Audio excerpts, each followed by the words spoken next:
Welcome to मेडिकमेड। सो हम continue करने लगे हैं इंट्राक्रैनियल हेमरेज में जो सेकंड पार्ट है। फर्स्ट वन में हमने एपिड्यूरल हेमरेज के हवाले से बात की थी। आज हम बात करेंगे सबड्यूरल हेमरेज के हवाले से।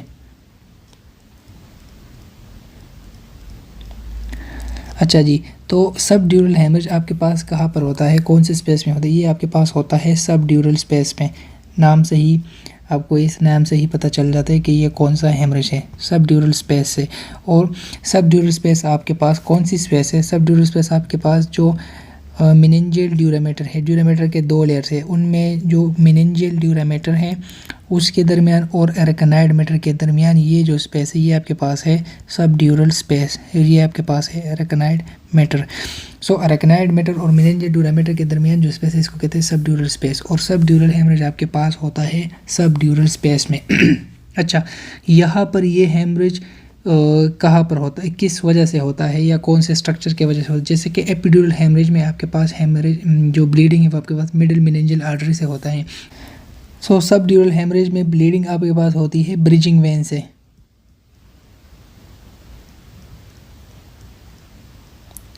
अच्छा, ब्रिजिंग वेन्स अब क्या है? लेट्स सपोज ये है आपके पास सेंट्रल नर्वस सिस्टम, ठीक है, और सेंट्रल नर्वस सिस्टम के बाहर आपके पास होते हैं मेनिंजियल लेयर। ये एक तो इसके पास पाया मैटर है जो कि सबसे क्लोजली कनेक्टेड है सेंट्रल नर्वस सिस्टम के साथ। फिर उसके बाद है अरेकनाइड मैटर और उसके आउटर साइड पर है आपके पास ड्यूरामीटर। और ड्यूरामीटर का यहाँ पर क्या होता है? साइनसेस होते हैं। अच्छा, यहाँ पर क्या होता है कि आपके पास सेरेब्रल हेमिस्फेयर से जब भी ब्लड वगैरह निकलता है तो यहाँ से सेरेब्रल वेंस निकलते हैं और ये सेरेब्रल वेंस ऊपर जाके पाया मैटर को अरेकनाइड मैटर को क्रॉस करके फिर उसके बाद जो आपके पास सबड्यूरल स्पेस है, इस सबड्यूरल स्पेस में ये ड्यूरल वीनस साइनस में जाते हैं। ये जो सेरेब्रल वेंस है इनको कहते हैं ब्रिजिंग वेन। ये जो ब्रिजिंग वेन है ये जैसे ही ये जहाँ पर ड्यूरल वीनस साइनस में एंटर होते हैं इस एरिया में ये बिल्कुल फिक्स्ड होते हैं। इसके बाद यहाँ पर ये फ्रेजाइल होते हैं।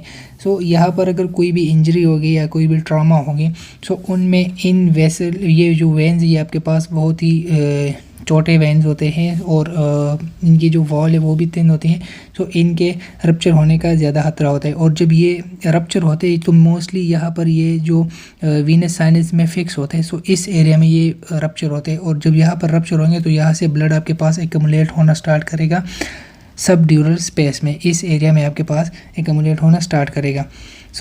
ये आपके पास यहाँ पर अगर आप देखें यहाँ से सेरेब्रल वेव्स निकलते हैं, ठीक है, ड्यूरल वीनस साइनसेस में।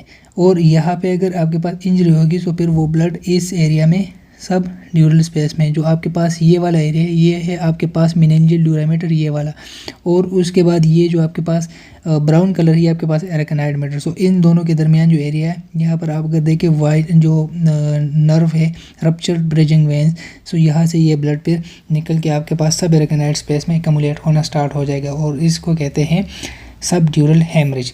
ब्रिजिंग वेन से किस तरह ये होता है? सबड्यूरल हेमरेज में जो ब्लीडिंग है वो आपके पास होता है ब्रिजिंग वेन से। अच्छा, इसके बाद इनकी जो मैकेनिज्म वो मैंने आपको बता दिया किस तरह होता है कि ब्रिजिंग वेन्स की वजह से। फिर इसमें दो किस्म के हैं सबड्यूरल हेमरेज में भी, एक्यूट भी हो और क्रॉनिक। एक्यूट में आपके पास क्या है? एक्यूट में आपके पास है फॉर एग्ज़ाम्पल कोई भी motor injury, car accident. Car accident में क्या होता है आपका जो ब्रेन है वो लेट्स सपोज आप बहुत ही हाई स्पीड से जा रहे हैं और अचानक आपका एक्सीडेंट हो गया।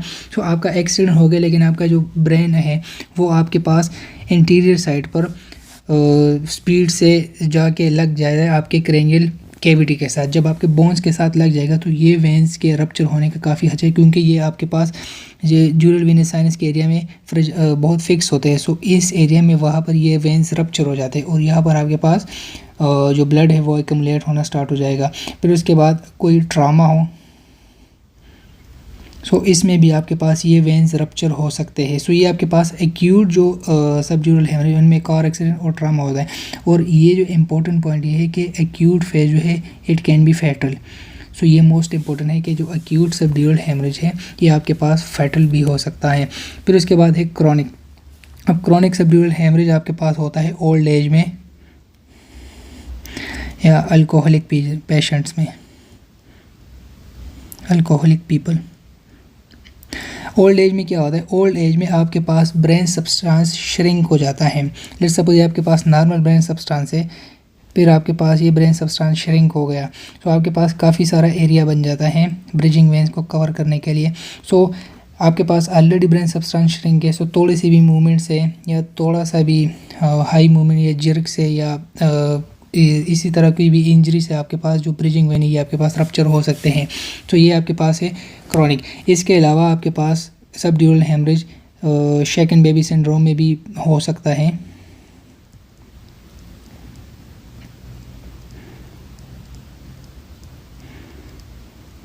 तो ये तो थे इसके काजेज। फिर उसके बाद आता है सिम्टम्स। अच्छा, सिम्टम में यहाँ पर भी आपके पास हेडेक तो लाजमी होगा, क्योंकि हेडेक इसलिए होगा कि यहाँ पर आपके पास इंट्राक्रैनियल प्रेशर इंक्रीज़ हो जाएगा। जब इंट्राक्रैनियल प्रेशर इंक्रीज़ हो जाएगा तो आपके पास हेडेक ऑलमोस्ट आएगा, और ये आपके पास कंप्रेशन भी स्टार्ट कर लेगा आपके पास ब्रेन सब्सटेंस की। अच्छा, इसके अलावा आपके पास और क्या क्या सिम्टम्स हो सकते हैं। इसके अलावा आपके पास, अच्छा, ये जो हेडेक है इसकी एक फ़ीचर है, सबड्यूरल हेमरेज में जो हेमरेज है ये आपके पास प्रोग्रेसिवली वो और ज़्यादा वर्स होता जाता है। स्टार्ट में ये थोड़ा सा नॉर्मल हेडेक होता है, फिर उसके बाद जैसे ही टाइम गुजरता जाएगा तो ये हेडेक आपके पास और ज़्यादा वो बुरी हालत में चला जाएगा। तो ये आपके पास प्रोग्रेसिवली गेटिंग वर्स।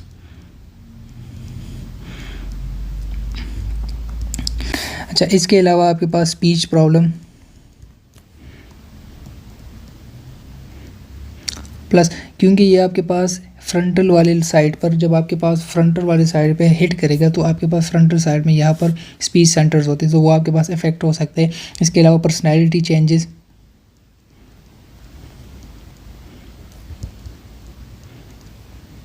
और जो सबसे मोस्ट इम्पोर्टेंट यहाँ पर जो अलग है सिम्टम है वो आपके पास है कन्फ्यूजन।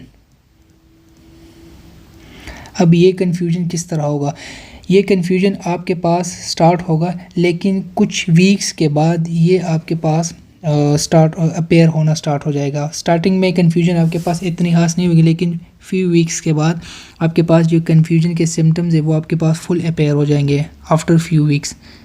सो ये आपके पास जो कन्फ्यूजन है, एपिड्यूरल हेमरेज में हमारे पास था जो ल्यूसिड इंटरवल था, और सबड्यूरल हेमरेज हमारे पास है कन्फ्यूजन। अच्छा, इसके अलावा जो सिम्टम्स है आपके पास सबड्यूरल हेमरेज के, ये आपके पास होते हैं स्लो, क्योंकि ये आपके पास है वेंस, तो यहाँ से स्लो ब्लीडिंग होती है। सो जब ब्लीडिंग स्लो होती है तो आपके पास जो सिम्टम्स है वो आपके पास ग्रेजुअली अपेयर होते हैं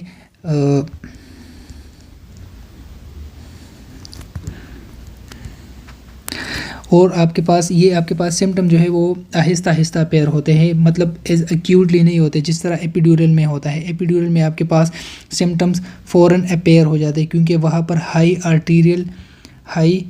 आर्टीरियल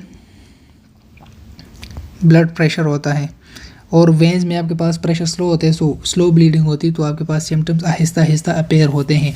फिर इसके बाद जो आपके पास डायग्नोसिस है, डायग्नोसिस में आप क्या करेंगे, डायग्नोसिस में आप पेशेंट को सीटी स्कैन करवा लेते हैं। सीटी स्कैन में आपको क्या नज़र आएगा, अच्छा, यहाँ पर आपको जो सबड्यूरल हेमरेज, यहाँ पर आपको जो इमेज नज़र आएगा सीटी स्कैन में, वो आपके पास एक क्रीसेंट शेप इमेज आएगा।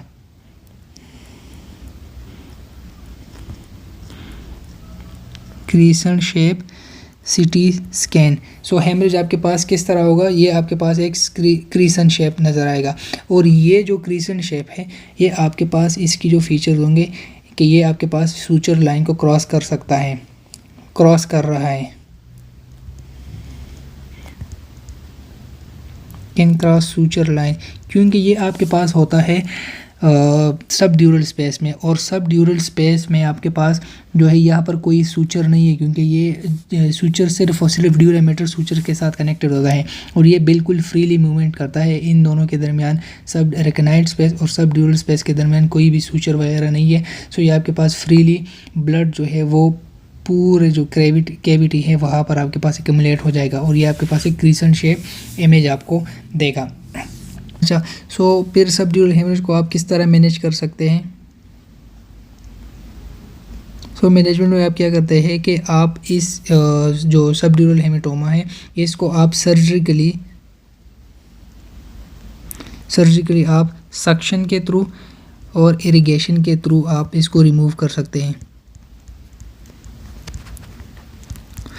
अच्छा, इनमें जो है यहाँ पर भी मिड लाइन शिफ्ट होता है और ये जो मिड लाइन शिफ्ट है सर्जिकली आप इसको, अगर आपके पास जो सर्जिकली मिड लाइन शिफ्ट है,